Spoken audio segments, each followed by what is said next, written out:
All right, ladies and gentlemen, welcome back to the channel. Tonight, we're going to be talking about the Chicago Bears 20-17 loss on the road. 13 unanswered points by the Cleveland Browns in the fourth quarter. Darnell Mooney. It's terrible. It's just absolutely terrible. I will just get right to the point here. We'll talk about the Bears, obviously, in tonight's video, but it's over. It's 100% over for Justin Fields. It's 100% over for Eberflus. It's 100% over for Getsy. And we all have opinions on the matter, and that's great. That's what sports are for. But that's just, to me, the cold hard truth. That's just the cold hard truth. Now, whether this is going to benefit the Chicago Bears or not, that remains to be seen. We still have 3 football games left on the season, but this loss this afternoon was unexcusable. It was unacceptable, and I hate it. I hate every single thing about it. They were 4 of 18 on third down efficiency. They only had 236 yards of offense. They gave up 377 yards to the Cleveland Browns with Joe Flacco at the helm. They had 3 turnovers. They gave up 3 turnovers. I don't know, man. It is what it is, and it sucks because I seriously think Justin Fields is just such a great quarterback talent. I think his potential and skill level is through the roof. I think there's just not too many QBs out there that are like Justin Fields, and we can sit here and we can be like, all right, head coaching, offensive coordination, wide receiver drops, offensive line injuries, dysfunctionality within the organization. We can look at so much different stuff, but at the end of the day, it's the National Football League, and you need to pursue results. And that's just not been the case with the Chicago Bears. So I have a feeling that it's about to come to an end here, or at least this era of Chicago Bears football. So obviously, we're talking Chicago in today's video. But before we do, if you guys enjoy it, be sure to hit that like button, hit that sub button for daily NFL content, along with a couple of Bears videos every single week. Bears fans, if we could try and get this video to 100 likes, it would mean the absolute world to me. So the game started so interesting, right? Montez Sweat is a freaking freak in nature. And that's one of the positives. That's one of the bright spots for the future of the Chicago Bears is not only Montez Sweat, who had one hell of a game. He had a forced fumble. He had 2.5 sacks. He had 7 total tackles. The dude was just all over the place. He had Tremaine Edmonds with a pick 6 this afternoon and 9 total tackles. Tyreek Stevenson with an interception. Eddie Jackson with pretty much almost a pick 6, got tackled at the 1-yard line. Guys were all over the place. Rookie Gervon Dexter Sr. with a half a sack. It was good. Jaquan Brisker was all over the field, especially in the first half. The defense, the future of the defense looks really good, guys. Regardless if Eberflus is the head coach, regardless of what happens in the offseason, for the rest of the season, the future of the Chicago Bears defense, in my opinion, is as highest as I've seen it since the Khalil Mack era, and it's exciting. It's very exciting, and at the end of the day, man, if you're giving up 20 points to Joe Flacco and the Cleveland Browns, you should win the football game, right? And we look at the offense here, and this is where it gets tough because I watch it and I watch some of the stupid stuff that happens, like specifically today, Tyler Scott, just probably definitely the worst game of him for his rookie career, will probably be his worst game for his entire NFL career. A couple of fumbles, a couple of drops. I mean, it was just not good, just one drop.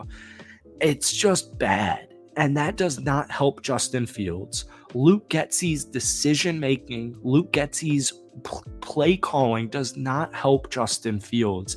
And that's just where the pain comes in. Justin Fields today, 19 of 40, only 166 passing yards, only 30 yards rushing. He had 1 touchdown. He had 2 interceptions. I think one of those interceptions at the end of the second half is going to get revoked because it wasn't an interception. But we go back to like that last play before halftime, and it's like, Luke, what are you doing? It's like, what are you doing, dude? Take the freaking points. Why am I letting Justin Fields get hit when he doesn't need to get hit? Why do I need him to throw an interception that wasn't even an interception when he doesn't need to throw an interception? What are you doing? It's just this dysfunctionality within the Chicago Bears organization. And I will tell you guys this, and I think this is the silver lining, as desperate and as shitty as it is, because Justin Fields deserves better. These players deserve better. Everybody, the fans, every single person deserves better within this organization, but top to bottom, with starting with the owners. It pains me to watch this. And yes, Darnell Mooney should have caught that. The ball's in every wide receiver who's ever played wide receiver. We all know this. If the ball's in your hands, catch the damn football. We understand this. But still, the person who is going to get exiled from the Bears is Justin Fields. And hopefully, and obviously, it should be Luke Getsy. But those two can't coexist. Luke Getsy was never the guy for Justin Fields. Justin Fields was never the guy for Luke Getsy. It was just never a match made in heaven. The match never made sense on paper.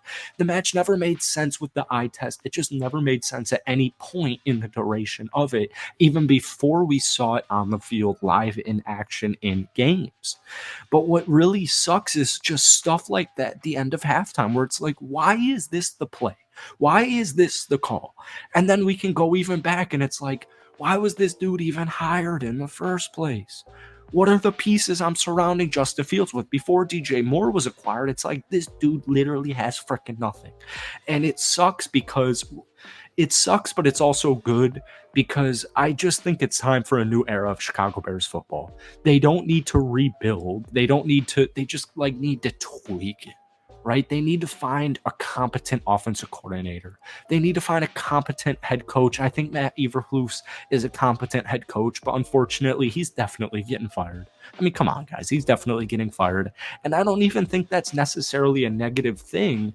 I wouldn't be opposed to keeping Eberflus and just hiring a competent offensive coordinator based on who you select at number one.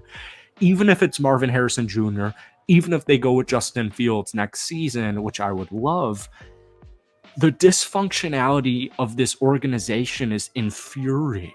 I mean, it just is infuriating. This was just a class act, or not a class act. This was just a textbook Bears loss. And it sucks. And I feel for my Bears fans, and I feel for everybody out there who watches and supports Justin Fields and the Chicago Bears team, because we all deserve better. The players especially, but us fans, we deserve better too. Everybody deserves better. And it starts at the top. And it's been dysfunctional for quite some time now. And Bears fans obviously know this. But you need to get the job done. Everybody still needs to be held accountable. Getsy needs to be held accountable. Mooney needs to be held accountable. Fields needs to be held accountable. Everybody needs to be held accountable. And that's kind of where this bittersweet moment comes in, where it's like, oh, we're at a crossroads. But having the number one draft pick and having 2 top 10 picks kind of makes the decision a lot more clear. And it just sucks. And I feel for you guys. It sucks. That's really all I have to say on this matter for right now. Stay tuned for more Bears content throughout the week and obviously for the rest of the season. But hit that like button, hit that sub button for daily NFL content. Bears fans, especially, let me know what you guys are thinking right now down below. But also NFL fans, please let me know what you guys are thinking down below. We will see you next time. Have a great rest of your weekend, and let's hit the lick.